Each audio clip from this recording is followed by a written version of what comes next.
जैसे ही व्यक्ति पैदा होता है और वो अस्तित्व में आता है, यानी माँ के गर्भ से जैसे ही धरती में गिरता है और वो फर्स्ट कड़ी जैसे भी वो रोना स्टार्ट करता है, तो रोना तब स्टार्ट करता है जब उसके अंदर प्राणवायु आए, यानी पावर जब उसके अंदर एक्टिव हो तभी जाके वो व्यक्ति रोना स्टार्ट करता है। और पावर भी एक्टिव किन माध्यमों से होती है, जैसे मान लीजिए जब तक उसके अंदर प्राणवायु यानी श्वास अंदर ना जाए तब तक व्यक्ति अपने जागृत अवस्था में नहीं आता, ना ही रोता है ना ही वो गति करता है। यानी महत्वपूर्ण है पावर। पावर किसके माध्यम से आ रही है, हवा के माध्यम से। तो हवा के माध्यम से पावर आएगी तो उसी हवा में चलने वाली अनेकों पावर अनेकों शक्तियां होती हैं, तो उसी समय व्यक्ति के साथ अपना अटैचमेंट स्टार्ट कर देती है और वहां से लेके व्यक्ति के मरने तक कुछ शक्तियां, 3 प्रकार की शक्तियां उसके साथ हमेशा रहती हैं। वो 3 प्रकार की शक्तियां कौन है वो हम बाद में देखेंगे। सबसे पहले ये देखते हैं कि वो 3 प्रकार की शक्तियों में जो मूलभूत 2 शक्तियां हैं, उन शक्तियों को कभी कभी व्यक्ति जागृत आगे चल के जागृत कर लेता है, जिसकी वजह से वो लोगों को भला भी करता है और शक्तिमान भी होता है, सिद्धियां भी प्राप्त करता है। वो दूसरी प्रकार की शक्ति है। जो 3rd प्रकार की शक्ति है वो शक्ति पर मतलब अलग है, वो हम देखेंगे। तो अब हम जानने की कोशिश करेंगे कि वो 3 प्रकार की शक्ति प्रत्येक व्यक्ति के साथ चलने वाली कौन कौन सी है। बड़ी आश्चर्य वाली बात है, आप सोच भी नहीं सकते, फिर भी सुन लीजिए। सबसे प्रथम शक्ति होती है व्यक्ति की खुद की शक्ति। दूसरी शक्ति होती है कौन सी, व्यक्ति से जुड़ी हुई शक्ति। तीसरी शक्ति होती है कि खुद की शक्ति और तुमसे जुड़ी हुई शक्ति को मेंटेनेंस करके रखने वाली तीसरी शक्ति, कि ना तुम अपने जो आपके नियम है, सृष्टि के नियम है, ना इस नियम से आप भी बाहर जाओ और ना ही जो तुमसे बड़ी जुड़ी हुई शक्ति है वो भी बंदिश करके रखती है कि वो शक्ति भी आपके लिए कोई ऐसा कार्य न करे जो सृष्टि या प्रकृति के नियम के विपरीत हो। जैसे एक उदाहरण से समझते हैं कि वो 3 शक्ति कौन सी है। मान लीजिए आप स्वस्थ हो, बिल्कुल नॉर्मल हो, और जब आप स्वस्थ हो तो आप अपने हाथ से जाके आपको प्यास लगी तो पानी पी सकते हो। यानी जब आपको प्यास लगेगी और आपसे 100 मीटर की दूरी पे घड़ा रखा है या 10 मीटर या पास ही रखा है, तो आप स्वस्थ हो तो आपको किसी की आवश्यकता नहीं पड़ेगी पानी पीने के लिए, आप जाओगे खुद उठा के पानी पी लोगे। लेकिन उसके जस्ट विपरीत जैसे ही आप बीमार पड़ते हो तो आप बीमार पड़ने की अवस्था में आपकी प्राण शक्ति या प्राणवायु क्षीण होने की वजह से आप वो पानी नहीं पी सकते, और जब आप पानी नहीं पी पाओगे आपको प्यास लगेगी, तो वो प्यास को पूरा करने के लिए जो तुमसे जुड़ी हुई शक्ति है, जिस शक्ति को हम कुल देवी, कुल देवता, इष्ट देवता या मंत्र शक्ति या सिद्धि या कोई भी तांत्रिक विद्या या साबरमती या कोई भी मंत्र जागृत करके प्राप्त की हुई शक्ति, वो शक्ति क्या करेगी, आपको किसी भी तरीका से किसी के माध्यम से वो पानी पिला देगी।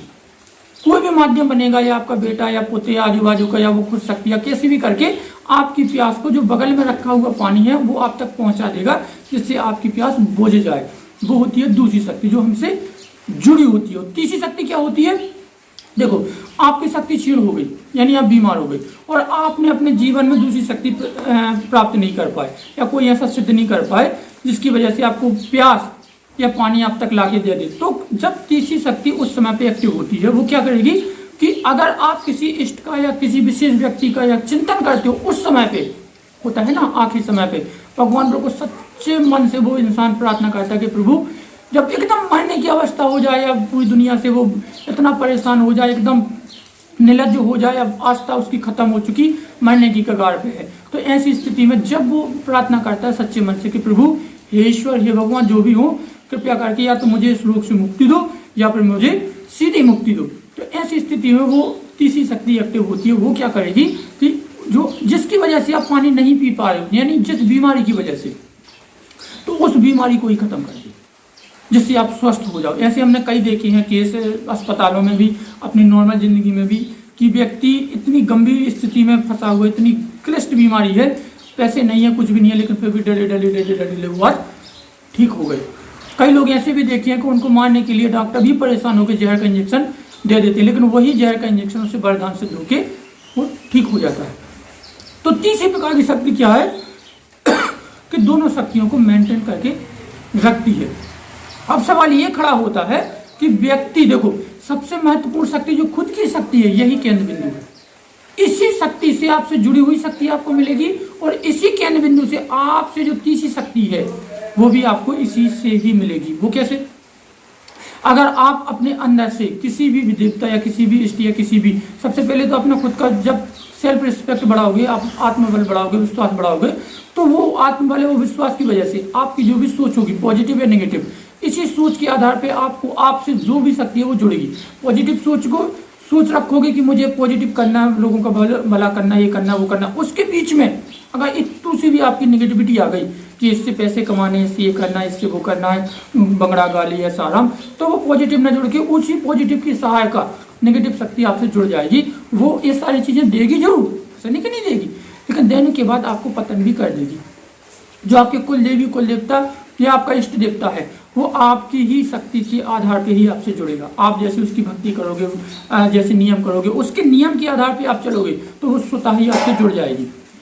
लेकिन जो तीसरी शक्ति है वो आपसे कभी नहीं जुड़ेगी। वो जुड़ने के लिए आपको अपनी शक्ति और आपसे जुड़ी हुई शक्ति, इन दोनों शक्तियों को जो दायरा है, जो फाटक है, जो गेट है, खुद की शक्ति के अंदर आपके लोभ मोह माया प्रपंच दुनिया की ये चीजें पड़ी हुई हैं।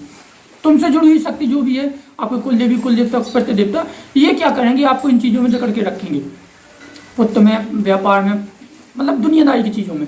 तो ये दोनों शक्ति क्या करेंगी कि आपको जकड़ के रखेंगी।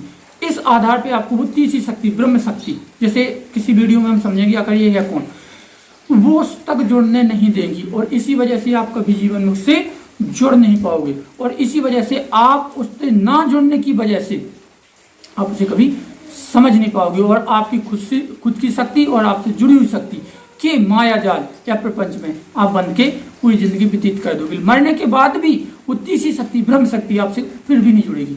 क्यों? क्योंकि जब आप मरोगे तो आपसे जो जुड़ी हुई शक्ति है वही अपने सर्कल में आपको रख लेगी, अपना गढ़ बना के, अपने जो भी हैं उनके जो गढ़ हैं उनमें आप विचलित करोगे। इसके पारदर्शिता पे आप कभी नहीं जा पाओगे। आई होप आपको समझ में आया कि आपके साथ हमेशा तीन प्रकार की शक्तियां चलती हैं, आपकी शक्ति, आपसे जुड़ी हुई शक्ति, या इन दोनों शक्तियों को मेंटेन करने वाली तीसरी शक्ति जो जिसे हम ब्रह्म कहते हैं, जो भगवान, जो जिनको हम भगवान मानते हैं, इनसे वो ऊपर है।